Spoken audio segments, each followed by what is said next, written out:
Good evening and welcome back to the Rory Talks Football channel, your daily Arsenal news, updates, debates and my opinions. If you're new to the channel, please do subscribe. We're on our way to 5,000 subscribers. I hope you've all had a good day. It's Thursday. The Premier League begins tomorrow. We kick off tomorrow.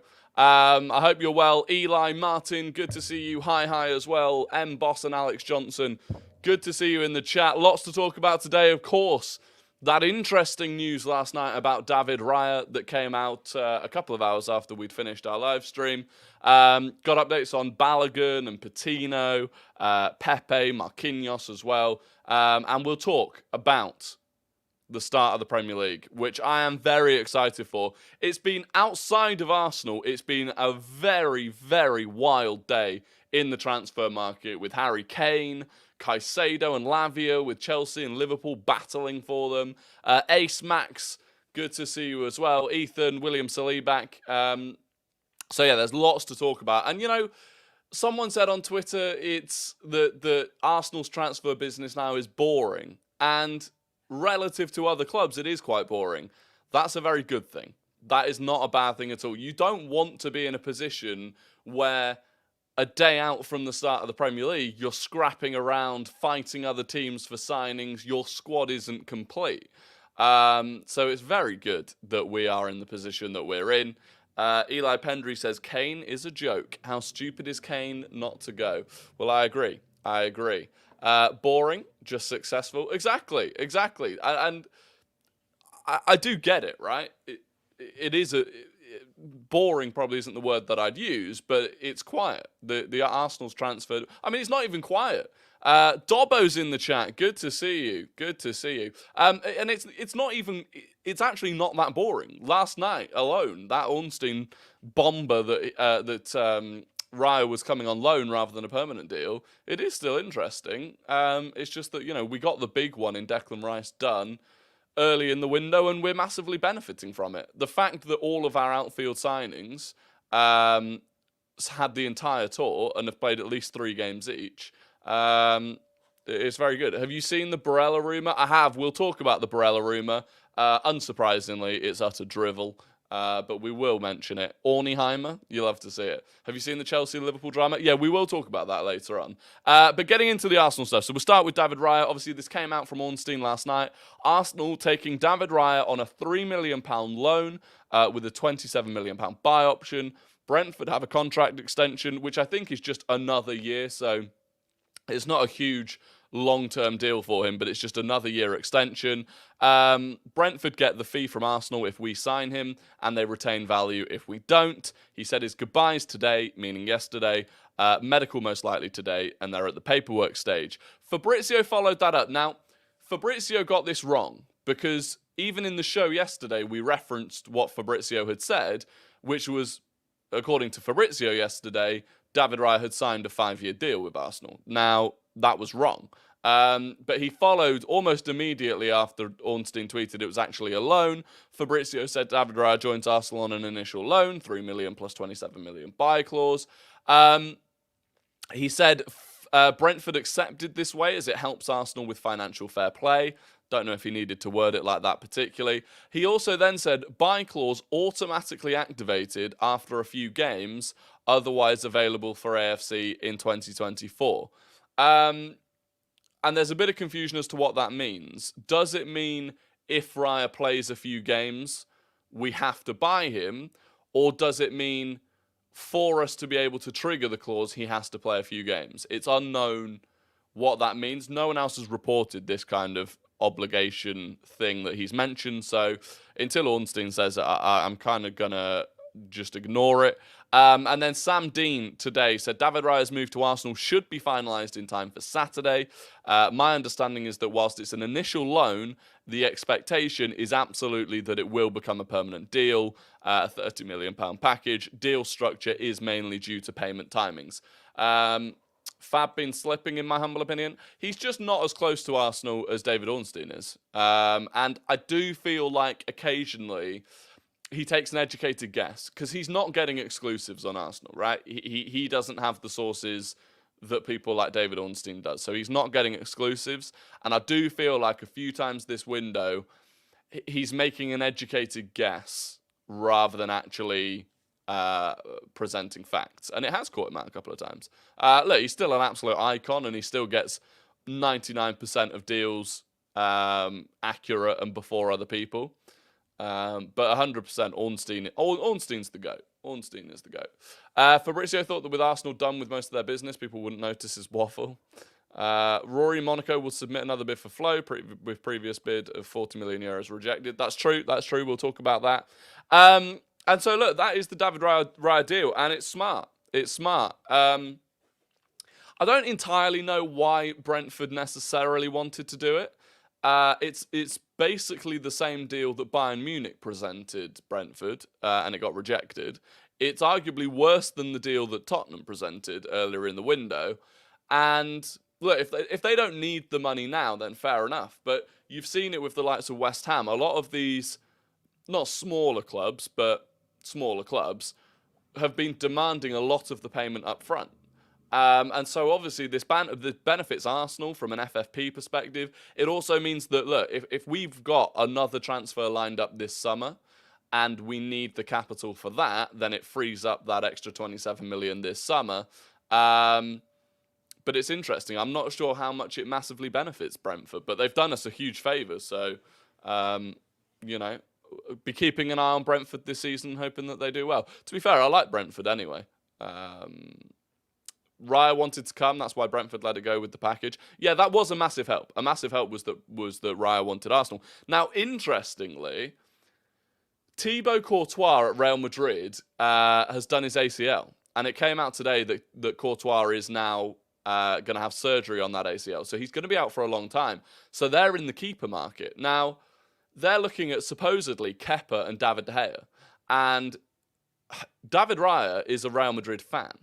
And I just do want to make sure that he has actually signed on the dotted line for Arsenal and that Real Madrid can't come in and steal it. Because that would be a nightmare. And if that is the case, look, if Raya was completely available, I think Real Madrid would come in for Raya, and I think Raya would take it because he's a Real Madrid fan and he'd be guaranteed game time. So we might have got very lucky if we got that deal over the line just before that Thibaut Courtois injury, because that could have been a nightmare. De Gea to reject Bayern. Yeah, well, I think De Gea will go to... basically, Bayern and Real Madrid both need a goalkeeper. Kepa, supposedly, and David De Gea are both available. So I think one will go one way and one will go the other. Imagine still whinging about our transfer window. Greedy fans craving more. Need to go back to the days of signing Kim Kallstrom with a wacky back. Yeah, I mean, look, it's always going to happen, right? It's always going to happen. It was 100% initially a permanent deal. Look at Orney's wording on the original tweet about Arsenal's bid. Changed to a loan, as you said, for the capital now, and Raya goes to the books next year. Yeah, exactly, Dobbo. And this makes me think... that something has turned Arsenal's attention. Because Arsenal would have known whether or not we could afford Raya on a permanent deal with our FFP situation before that bid went in. And so the fact that we've then changed that from a permanent deal to a loan makes me think that something, maybe Kudus, in the market has made Arsenal want to keep some capital in reserve. So, and look, it could be complete coincidence that Brighton and Kudus are failing to get the deal done on personal terms. It might be that Arsenal sent Kudus a little message saying, just hold on, we're coming. Which would be the dream. It would be the dream. Not a lot, Ross. Mainly just an explanation of the Raya deal, which I know you'd have seen on my Twitter last night. So you've not missed a huge deal. But there you go. So that's David Raya. He may be in the squad on Saturday. He might not be. It depends on how quickly they get the deal done. He needs to be registered by midday tomorrow to be in the squad on Saturday. So we'll see how that goes. Mbappe drama is making me laugh. Yeah, well, the Mbappe's just decided that he doesn't care about PSG's feelings at all. Mbappe is like, no, I'm staying. He has literally become the meme. I will be there. Thoughts on Buendia? Yeah, Buendia ACL as well. Someone was talking about Buendia potentially coming to Arsenal this summer.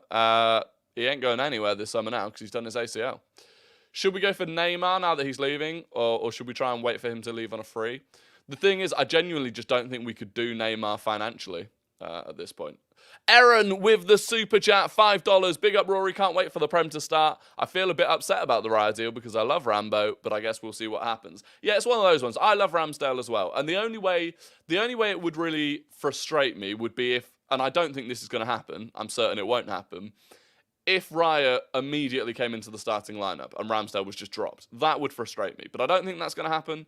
And look, may the best goalkeeper win. May the best goalkeeper win. Also, one thing to always remember is that David Raya does count as a homegrown player because of how long he's been in the UK. So that's good as well. Have you got a ticket for Saturday? I did. I got a ticket this morning on the ticket exchange. Arsenal versus Nottingham Forest. I will be there. And it only cost 35 quid as well, so not too bad. Not too bad at all. Ibrahim Ahmed, I am good, thank you. I hope you are as well. So moving on, that's David Raya covered. Patino, Charlie Patino, Fabrizio yesterday exclusive. Arsenal's 2003-born talent, Charlie Patino, is closing in on a loan move to Swansea. Here we go. Verbal agreement at the final stages. Club source confirms, details being sorted. Understand it's a loan until June and then back to Arsenal. His current deal expires in 2025. So obviously he'll come back next summer with a year left on his contract. At that point, we'll need to decide something. His contract will be extended or he'll be sold. But apparently, after a meeting with Charlie Patino last week, Mikel Arteta managed to persuade the 19-year-old to stay on at Arsenal beyond this season. Arteta showed the player the plan he has and the route into the first team with Patino, and Patino is now happy to stay at Arsenal. So that makes it sound like it was always Patino's decision to leave permanently because he didn't feel like the opportunity was going to be there. And Arteta has said no, effectively. Arteta has said, no, I want you to stay. I want you to go out on loan. And here is the plan and the route. And look, it's one of those. At the moment, when Arteta tells you the plan, seemingly everyone buys into the plan. Every signing we make has referenced Arteta and the influence that Arteta has on the decision. And it's worked for Charlie Patino. So it is an interesting one. Look, going into next summer, there's a good chance that we don't have that we lose Jorginho. El Neni may or may not be gone by then, but he'll certainly go next summer if he's not, and potentially Thomas Partey.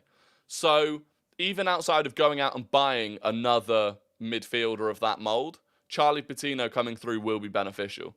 And it's good for him to go and get another full season under his belt as well. Obviously, he did well on that season-long loan at Blackpool. I think Swansea are a better team. They'll have a better season. And it'll be really good for him. So it's good news. Another $5 super chat from Aaron. Do you think Patino is a good box-to-box? Do you think when Partey gets older, we could play Ødegaard, Rice, and Patino? Maybe I'm delusional. No, I think you're right. I think he's more of a 6 than an 8. I think physically he needs to develop. Obviously, he is only 19. But in that situation, it's one of those where certainly him and Rice could play together because I think by that point, Rice will have developed more into the box-to-box 8 anyway. So I'd actually, as much as I'm sure Patino could play the box-to-box, I actually think you'd see Patino playing the Thomas Partey sort of 6 role and Declan Rice playing the 8. But either way, it can definitely work as the two of them. And what better midfielder for Patino to learn from than Declan Rice? That's ideal for him. Jacob says, sorry for being late. No problem. Never apologise for being late.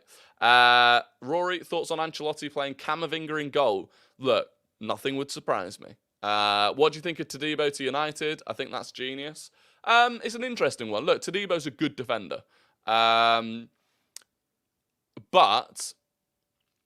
he's a good defender. Is he an upgrade on Varane? Do you know what, right? Todibo comes in, spends a season learning from Varane, and then slots in alongside Lisandro Martinez. That's decent. I did see a big United account today saying that Todibo's better than Saliba. You know, he's not. But it's a good signing. It is a good signing. We should sell Tomiyasu. Well, there's a bit of... It's not Tomiyasu news, but there is a weird rumour around Tomiyasu that we will get into. On Nicola Pepe, Nicola Pepe has received offers from Saudi Arabia and Italy, but there is still no movement on him because he is still... or his agency are still negotiating with Arsenal a way to get him out of his contract but still get paid so that he can leave as a free agent. So there's not a lot of movement there. Balogun, Fabrice Hawkins coming out this evening saying Monaco will come again for following Balogun. Their previous bid of 40 million euros was rejected, but they will come again. Miguel Delaney, who isn't a great source, West Ham and Monaco are now looking at like the most likely clubs to sign Balogun this summer. So it does sound like Monaco are definitely beating Inter Milan for Balogun. Balogun himself is back in training. So remember during the tour, he stopped training with the squad. He is now training with the squad again. And then this weird, that some people have alluded to, this weird rumour from 442, which isn't a good source anyway. Arsenal are considering a swap deal of Tomiyasu and Balogun for Barella. So a swap deal with Inter Milan, Tomiyasu and Balogun going one way, Nicolo Barella coming the other. Now, Barella is a fantastic player, and I would love him at Arsenal. Is he 75, 80 million quid's worth of player, which I think Tomiyasu and Balogun combined is? I'm not so sure. And also, look, bringing in Barella increases our depth in an area that I think we've got quite a lot of depth, and then takes away Tomiyasu and Balogun. Now, I think it's a completely nonsense rumour anyway. But, you know, we've got to talk about it because other people are talking about it. Yeah, it's not one that I see happening. But there you go. That is the Barella Tomiyasu strange rumour. My friend went to see Nice and said that he isn't very good on the ball, but he's strong like Eddie Hall. So there you go. He's not very good on the ball, but he is strong like Eddie Hall. And then the Marquinhos news. So Marquinhos, according to Chris Wheatley, Marquinhos, who is still at the club, will be going on loan to Nantes in France. They're still discussing the terms of the deal and whether it will be an option or an obligation, but he will be leaving the club very soon. So there you go, Marquinhos loan move to Nantes. I would imagine... It wouldn't surprise me if there was a buy option. Would it be an option? I don't know. It would. I don't know if we'll throw any sort of buy clauses in there, but we will see. I think my chat has frozen. Either my chat has frozen or everyone has stopped speaking. So who knows? There you go. Do you think we should cash in our chips for Balogun? Yeah, but only for the right price. Only for the right price. Look, I'll be honest, right? Monaco bid 40 million euros, got rejected, and they're coming back in. If that tips over the 40 million pound mark, with decent sell-on clauses, I'd probably do it. What's your opinion on the Lavia Caicedo drama? Well, it's interesting, right? So, if you've not heard, last night, so obviously Liverpool have been bidding for Lavia for weeks. Lavia's price is 50 million quid. Southampton have made that very clear. If you want Lavia, 50 million quid. I think so far, Liverpool bid 40, then 42, then 45. And all three got rejected.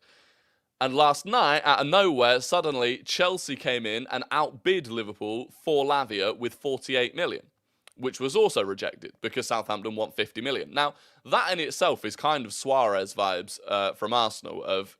Realistically, if you're battling, right? If you're Chelsea and you're battling Liverpool and you know that Liverpool bid 45 and got rejected straight away because Southampton are there saying it's 50 million or nothing, why bid 48? Just bid 50. It's 2 million quid.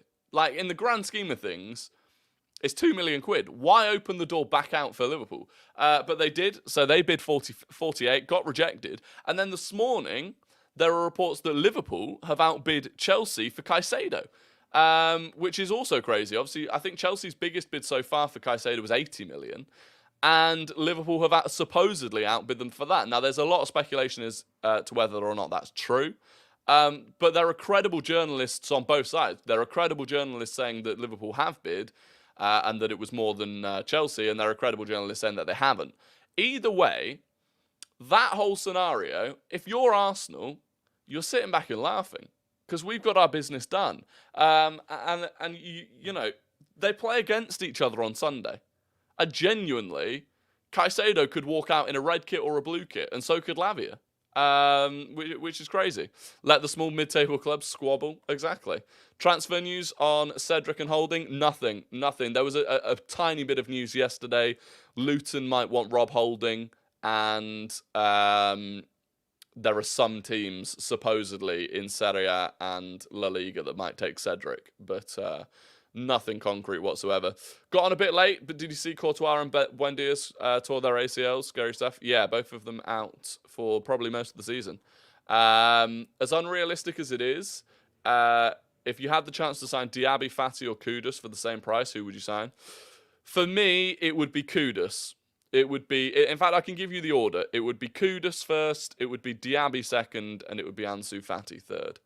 Arsenal should hijack Lavia. I think if we had the money, we would.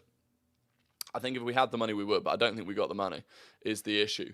And then we'll talk, the Paqueta deal. Supposedly, right, 88 million quid Man City have bid. Now, the source for it is Santi Auna, who is terrible. But even still, the fact that, to be honest, right, 100% Man City have spoken about bidding 70 million and West Ham have said no. So it's at least 70 million. When West Ham bought Paqueta last summer for 51 million quid. Don't get me wrong, he's a great player.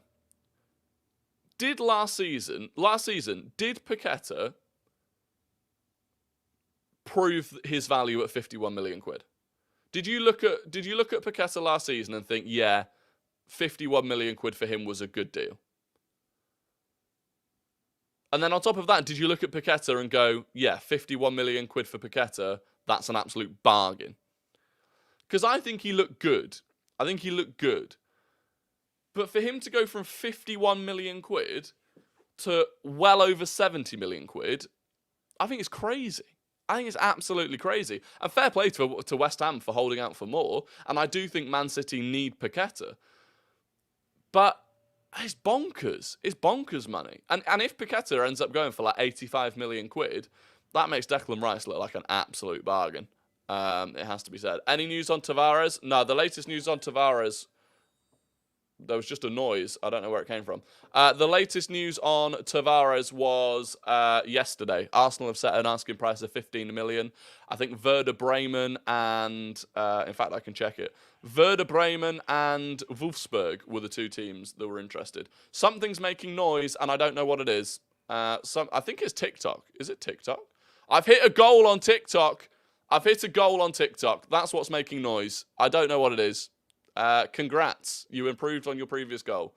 Thank you. Thank you to the contributors of TikTok. I don't know what happened, but thank you. Fantastic news. Paqueta is clearly the better player. Paqueta's not a better player than Declan Rice. That is not true. Rory, what do you of this? It's just come out that an unnamed club have put a massive contract offer for Kane when he becomes a free agent next year. Who do you think it is? I think it's United, maybe the Saudis. Well, look, Harry Kane, again, it's almost become back burner news that Harry Kane, that Spurs agreed a deal with Bayern Munich for Harry Kane, 100 million plus 20 million in add-ons, euros, that is. And now it's down to Harry Kane, and it looks like he's going to say no. So after all of this, and Harry Kane 100% must have given assurances to Bayern Munich that he would accept the deal. Because they wouldn't have kept going if they knew that as finally they get the deal done with Tottenham and Harry Kane turns around and says no.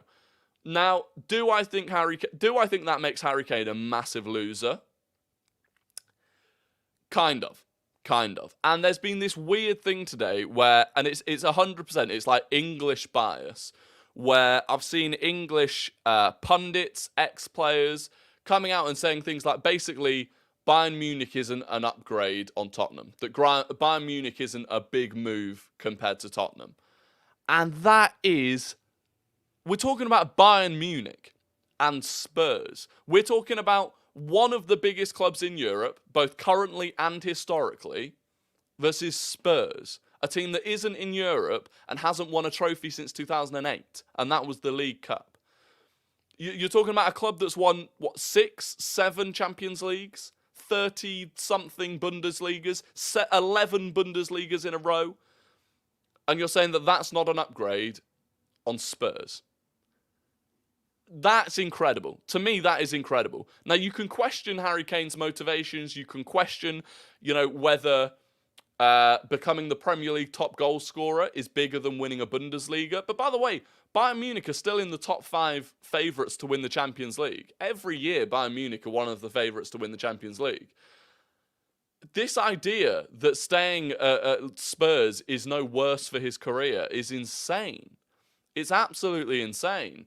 And, Osman Ali says that Kane is waiting for Man United. Maybe he's waiting for Man United. Would that be... I don't know. Maybe he is waiting for Man United. Maybe he does want to stay in the Premier League. But for me, it's another year gone. It's another year down the drain. Look, he's not going to win the Premier League at Spurs. He can't win a European Cup with them. Maybe they get an FA Cup or a League Cup this season. I highly doubt it anyway. But do you think Saka will be better than Rashford next season? I do. I think at the start of the season as well, Rashford's massively going to be hampered by the fact he's going to be played down the middle. Until Højlund is available, I would assume Man United are going to start Rashford down the middle. And it's not as good for him. He's far better off the left than he is down the middle. Ever since Kane signed a 6-year contract, he's been saying he's got such a poor mentality. That is true. That is true. Anyway, it's time for Guess the Gooner, the game where I give you an ex or current Arsenal player's career path, minus the Arsenal part of it. You have to guess who that player is. The first person to get it correct in the chat gets the immense pride and respect of the Rory Talks football community and the wider footballing community. I just realised I've got to get off at 5:30 again because I'm on the football terrace at 6, and I had completely forgotten, so we got 3 minutes to rattle through this. This player started at Rayo Vallecano. They went to Karpaty. They went to Dinamo Kiev on loan. They went to PAOK Salonika. They went to Deportivo La Coruña on loan. They went to West Ham. They went to Alaves. They went to Elche. They went to Cadiz. And they went to Deportivo La Coruña. So Rayo Vallecano, Karpaty, Dinamo Kiev on loan, PAOK Salonika, Deportivo La Coruña on loan. Deportivo La Coruña permanently, West Ham, Alaves, Elche, Cadiz. Who is the player? I can see that people have got it. Lots of you started with Nacho Monreal, which was incorrect. And he's back on top. He's back on top. It's VV Vlad with Lucas Perez. It's been a while, but he has reclaimed the throne. It's VV Vlad. Drakkar was second. Ethan Udall was third, Devin was fourth, and William Saliba with the Community Shield was fifth. Congratulations to VV Vlad. He's back here again. And now on to Rory. Fab tweeted about Caicedo. Let's just quickly, I'm in a rush. Let's quickly see what the Caicedo news is. Fabrizio, what is he saying?